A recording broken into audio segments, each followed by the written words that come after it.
Thank you for tuning in with Dr. Leisha, the Preacher. Okay. Well, you guys, this whole presidential election, the 2024 presidential election process, my life, you know, it just got me to thinking about how often we get ourselves into relationships, into agreements, um, in situations, and then we change our mind. You know, when I was coming up as a kid, back then, I was born in 1969, so I'm really old. I'm 55, okay? So when I was growing up in the 70s and 80s, there was a lot of pressure. It was the societal norm, I guess you could say. That's why I use the word pressure, because it was the societal norm to mean what you say, honor your word, follow through on your commitments, and things like that, you know. So as the world has changed and people no longer honor their vows and commitments, they can change their mind like that, and for any reason, no explanation. And, you know, things just got so loose and easy to, change, I guess you could say. Easy to discard, I guess. I don't know. But many of us took a lot of pride in being committed. You know, we took pride. I mean, like in the 70s and 80s, we took pride in staying together no matter what and stuff like that. You know what I mean? But nowadays, it's the total opposite. You know, you're a damn fool if you stay in something. If somebody don't text you back fast enough, that's grounds for divorce. You know what I mean? It's like way different now. you know? So I will admit it has been an adjustment for me because I spent the majority of my life taking pride in being committed. Finish what you start. Don't give up. Don't be a quitter. Stuff like that. So now you're made to feel bad, if you live like that. The world has become so fast paced, so easily disposable. Um, there's just there are no commitments. There's nothing to honor anymore. You know what I'm saying? Um, everybody's married multiple times. I mean, like, we're just in those times. We're in those times here in America where anything goes, anything goes, literally. And if you have anything to say about it, then you're the one that's wrong. you know? So I'll just use relationships for example, because that's the easiest example to, explain relationships. So I've been married legally twice. The first marriage ended in divorce. I filed. I filed and I've said it in recent videos, live videos. I admit that I was wrong. I was wrong to divorce. I was wrong. That's on me. Okay. Now, did I have grounds? Yes. But just because you have grounds or permission or you know, it's quote unquote okay to do, doesn't mean you should. Just because you can do something, don't mean you should do it, you know? So that's how I categorize the first marriage. Not that I want it back. I mean, it's been gone for well over 30 years. So I don't necessarily want the marriage back per se. You know what I'm saying? But and and and actually I probably need more clarity in this department um on restoring marriages. Like when people have been legally divorced for years and years or whatever. I mean, is it biblical to get back together? You know what I mean? I need to do more research in that. I do not have the entire Bible memorized in my mind. I do not. I have read the entire Bible more than once in my life, but I did not take time to memorize it. There's just no need for that. you know, to me, it's a reference at this point. When I'm going through, as I'm living my life and I'm on my journey, I go back to that book. But that's not the only book on earth. You know what I mean? I use other material. I talk to people. I like to hear people's voices, hear their testimonies. I believe there's a scripture that says something like, we overcome by our testimony, something to that effect. So it's important that we share our stories with one another. It's very important, you know. So I will admit that,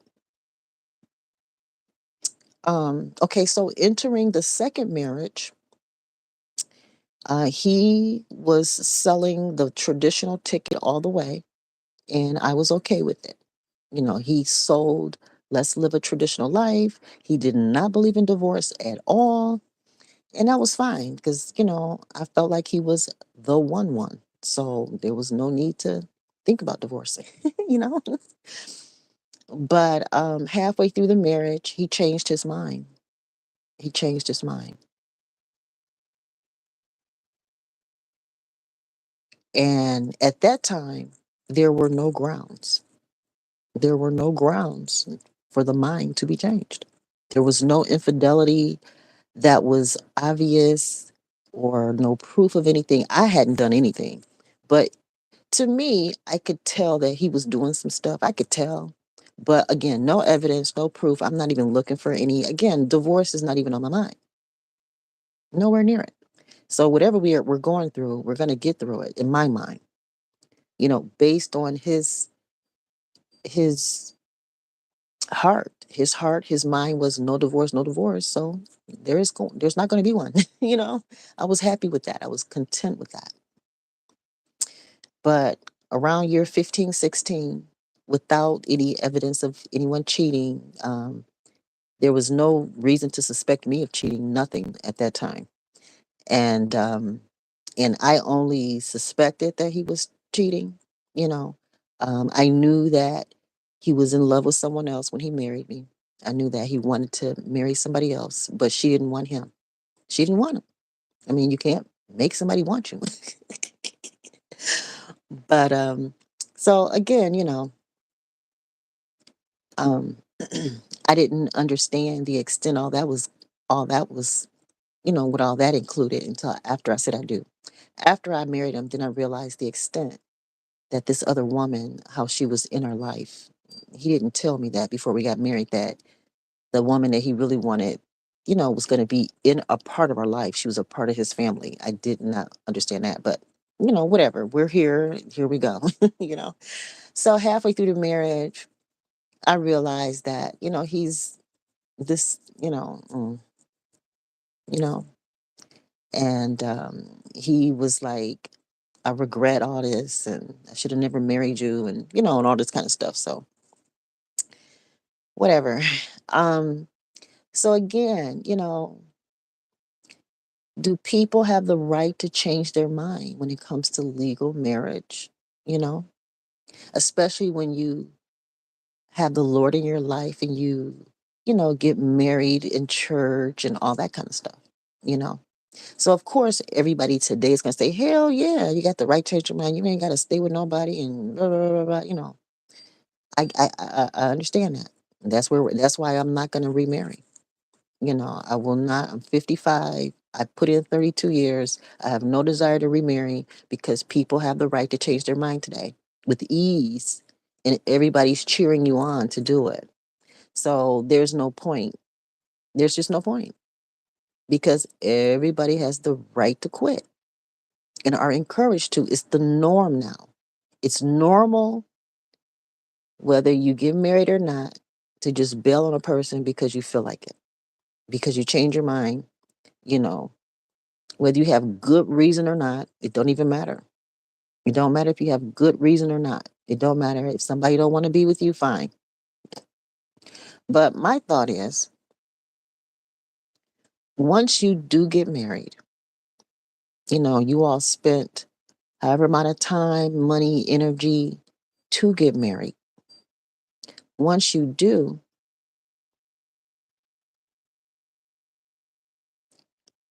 if you're not staying married, then why ever get married?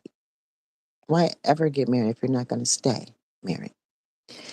So, of my own confession, I divorced the first time. I believe I was wrong, even though I had grounds. You know, I still was wrong. And that's another video. I already spoke on it in a different video. The second time, I stayed married because I was wrong the first time. I'm not going to be wrong twice, you know? So, and so that marriage was my karma, my bad karma, you know, because I was wrong the first time. I got, you know, treated kind of bad, very, very bad the second time. So I just look at it like that was God whooping my butt for being wrong the first time, you know, a 25-year punishment. Now I'm not saying that the marriage was all bad. No, we had some good days. We had a lot of wonderful days. We spent most holidays, I would say 95% of our holidays was spent with family, friends, and the woman he really loved. We spent most of our time, you know, around both our families, and a part of his family was the woman that he loved. So that was really weird. So his new wife, she's blessed. She will never go through what I went through. The new wife, the one he left me for. She will never have to go through the crazy stuff that I went through. Never, ever, ever. You know. So bless her. Bless her. She's going to get a better version of him. He took 25 years to, iron through all his crap on my time so that he could go to her fresh and new. But again, um, we live in a time where people do not expect to stay together anymore. Marriage today is like dating. Marriage is the new dating, really. You jump in and out of it so fast. It's no different than dating. So because dating is the new marriage, there is no dating. I know married couples. I know married couples today that have never even been on a date before.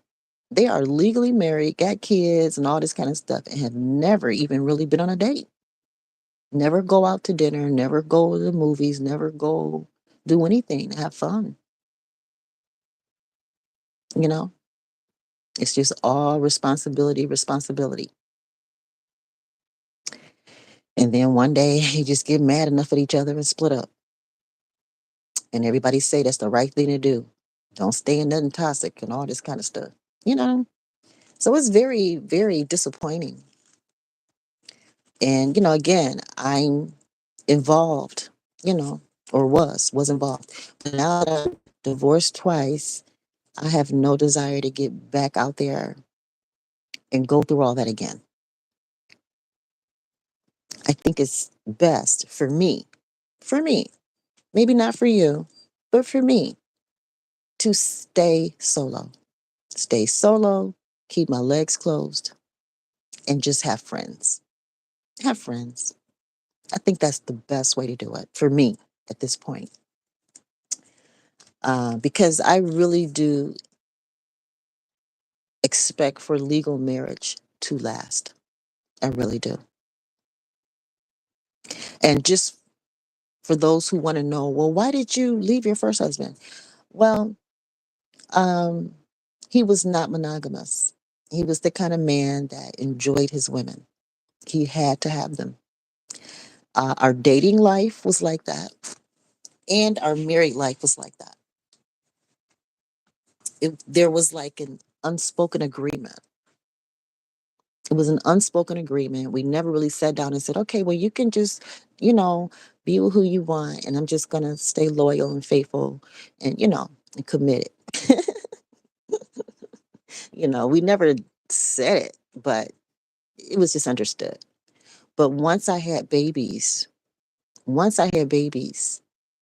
that level of freedom that he enjoyed, I could no longer afford it for him anymore.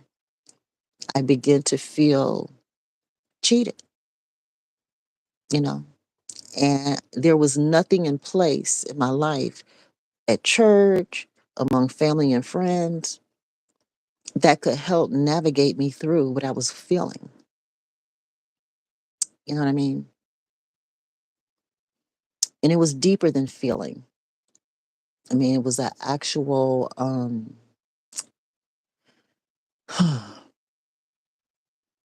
you know, it was a, it, if just because I didn't recognize, just, it's my other phone ringing here.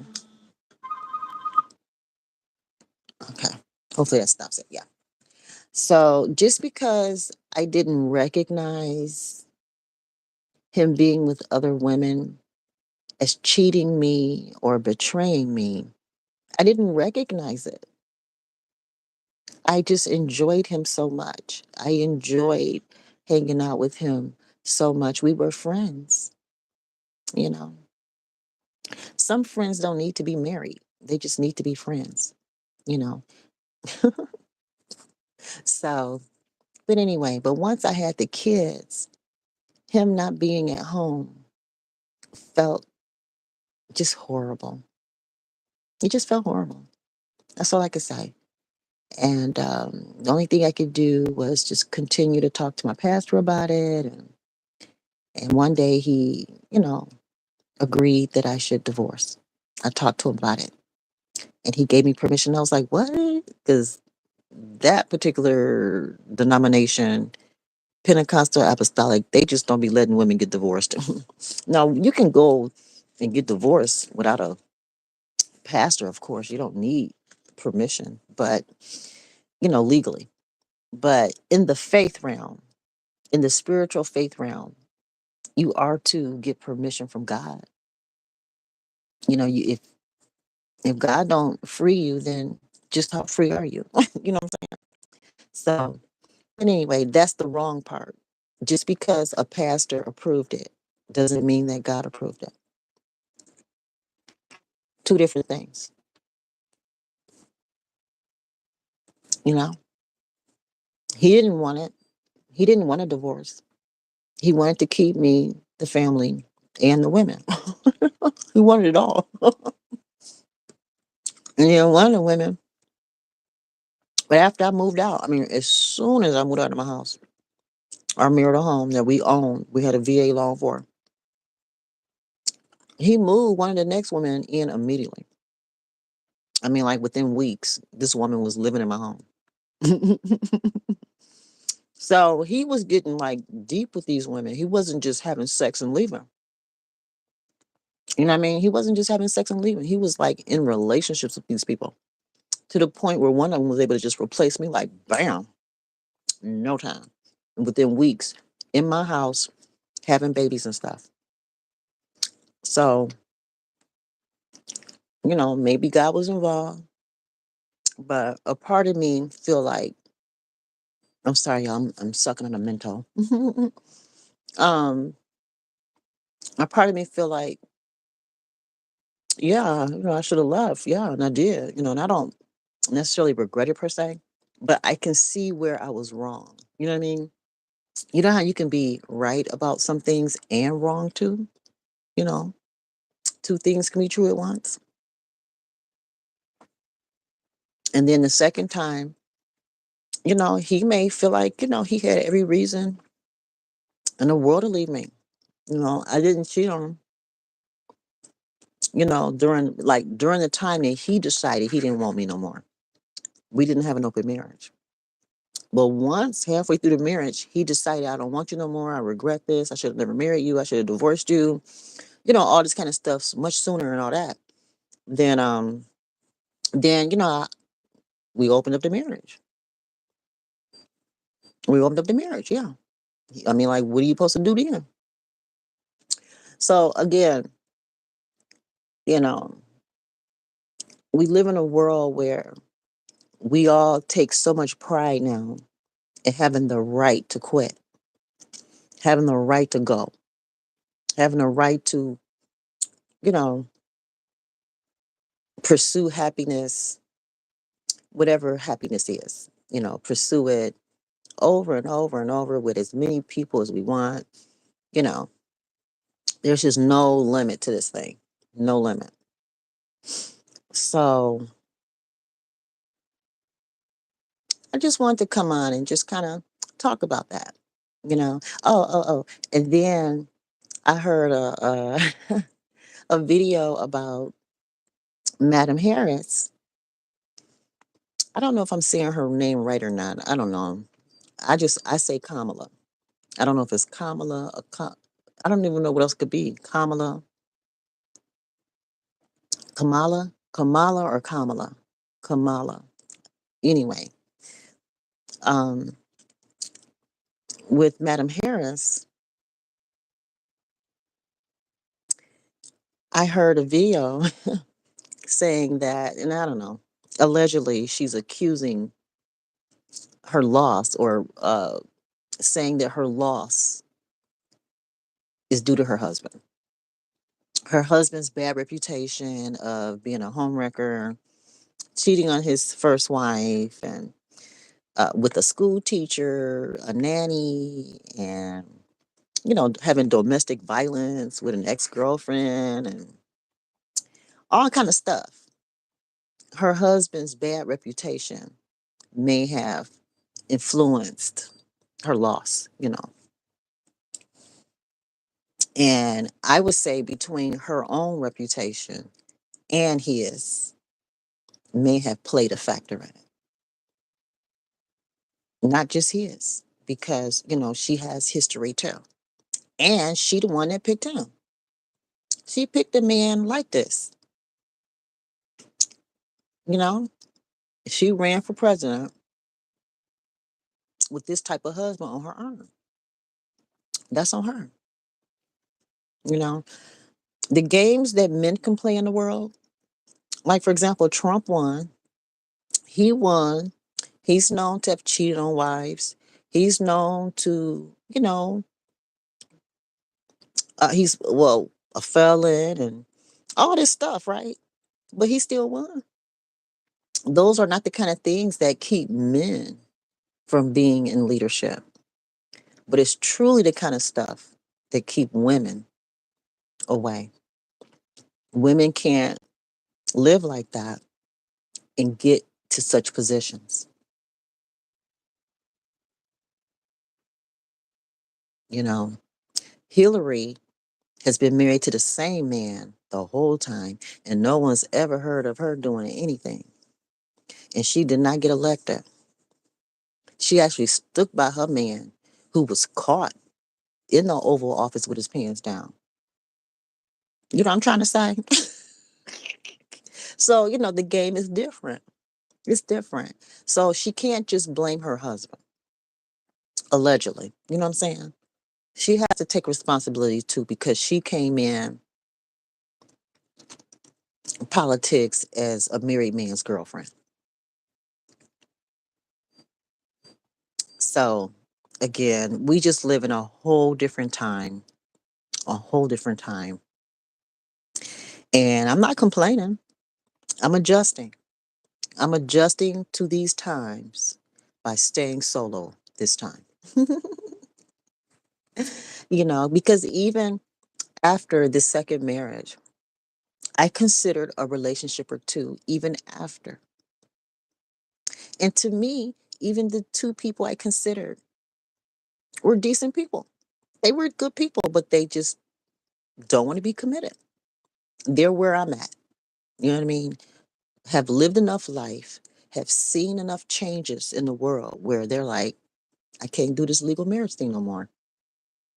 I'm a good person. Obviously, you're a good woman, but it's a lot. Yeah, it's a lot of loss because people can just change their mind like that. People can just drop you and get the next person just like that. They've already started the relationship with the next person. You know what I'm saying? So, with it being so popular and easy, back in the day, people were still doing it, but not to the quantity of today, not to the quantity. And it just wasn't socially normal. So that means that there was more people like frowning, you know, at the person who is responsible for ending the marriage. The person that was responsible for ending the marriage back when I was coming up was the person that was, you know,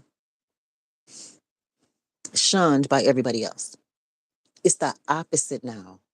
The bad person, the person that cheats on you, the person that, marries somebody else in your face and all that, they get all the love and support now. And the person that, you know, that's quote unquote not the cause, that's not stepping out, that's not, you know what I mean, is the one that's being shunned now. Everything's flipped. So with that being said, you know, I'll just have friends from here on out, lots of friends, and I'm good with that. Right now it's just only a few because I'm starting over fresh. I had to scrap everybody in my life pretty much. Except for my kids. My kids and grandkids are still here, but pretty much everybody else in my life is gone. And I'm starting fresh and I have a few people, that I'm connecting with, and I'm thankful for. And I'm open to many, many, many more again, you know, as I rebuild my life. It's taking 5 years after this last divorce to really get back on my feet, you know? Um,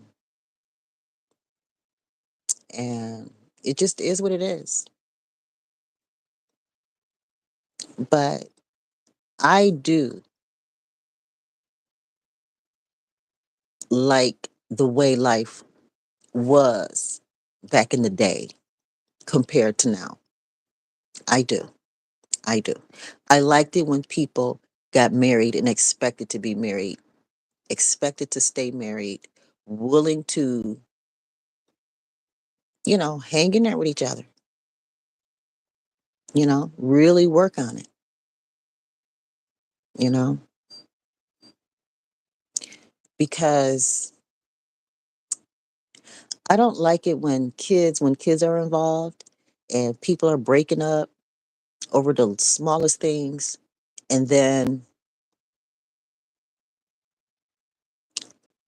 all these step parents and other people, all these other adults start coming around just messing up the original family. The original family becomes more and more diluted the more new lovers and spouses come around. The original family dies. The new people change the whole tone and that's the point of cheating, so you can get a new flavor. I get that part, but wow, your kids gotta, deal with this new person. I'm like, how is that fair? Just because you like sleeping with a person don't mean that they're good for your kids because you like to sleep with them. I'm just saying. And my second marriage is proof. You know, he he was quote unquote the love of my life. My twin flame and all that. The man for me. So I thought like a fool, but he ended up causing a lot of pain to my daughters. Stealing one of my daughter's girlfriends when she was, like 18, 19, stole one of her girlfriends. So it's like, whoa, you know, how you how do you whew. So I things just get too loose in these marriages now. Anything goes. And I want to start teaching on my channel, don't even bother to get married to a man or a woman. I'm a woman, so I speak from a woman's perspective, but don't get married to anybody. Don't get married to anyone. Whether you're a man or a woman, do not get married to anyone unless you can accept the fact that they are likely to cheat on you, change their mind, and leave you. Those are the way it is today. That's the way it is today. If you get married thinking that's going to last forever, they're not going to ever change their mind, all this kind of stuff, then you are possibly naive. And you may say, I have faith in God, but that don't mean the person that you're with has the same amount of faith as you do. There is no guarantee. And people talk a good game. I don't believe in divorce and blah, blah, blah, blah, blah, blah. And I ain't never this and I ain't never that and I'm a virgin and all this kind of crazy shit, right? It don't mean a damn thing.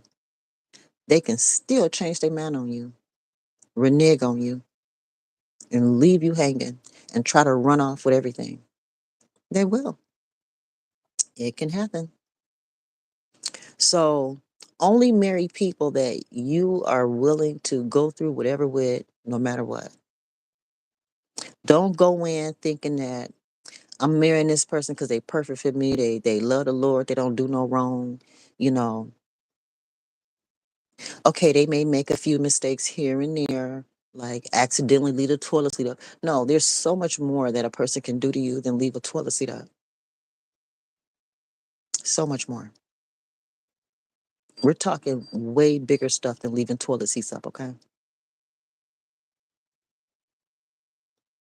You have to get married knowing that this person is likely, read the statistics, marriage statistics, divorce statistics. Get married knowing that one of you, it could even be you, you know, look in the mirror. It can be you or the other person. One of you are likely to cheat on the other at some point. So don't get married unless you're willing to go through that. Most marriages experience some type of infidelity, and you got to be ready. And if you're not ready going in, then you sure as heck not going to be able to make it.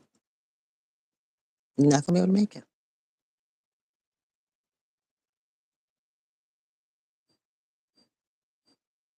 And you may say, well, you're just being negative because of your experience.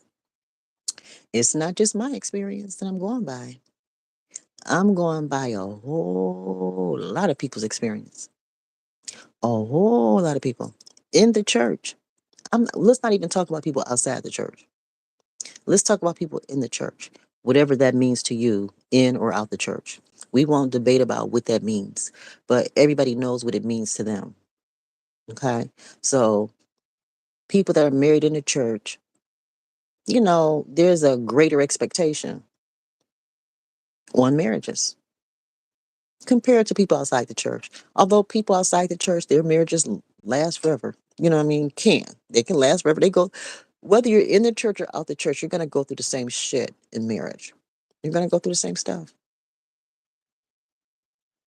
And for the sake of this conversation, let's not even limit this conversation to legal marriage. Let's say you're with somebody and you've been with this person for 2, 3, 4, 5, 6, 7, 8, 9, 10, 20, 30 years.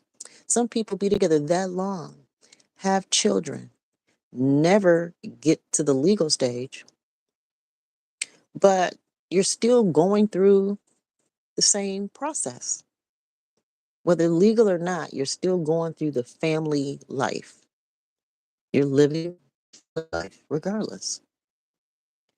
And the rules still apply as far as, stick to your family, take care of your family, period. Stick together, stay together. Don't be so quick to let go all the time. How can we ever, as a nation, as a people, as a country, how can we move forward if we keep starting over, starting over, starting over? Every time you break up, there's some type of sacrifice. Somebody's gonna be left broken. I mean, like financially, emotionally, spiritually, on all levels, but we could never have generational wealth with all this divorce and breaking up and leaving children with nothing. And then I read, when I read the Bible, we're supposed to leave an inheritance for our kids. But we live in a world now where, oh, my car might be done, guys. So I'm gonna go ahead and take this video off and I'm gonna start another one later. Thank you guys. Bye.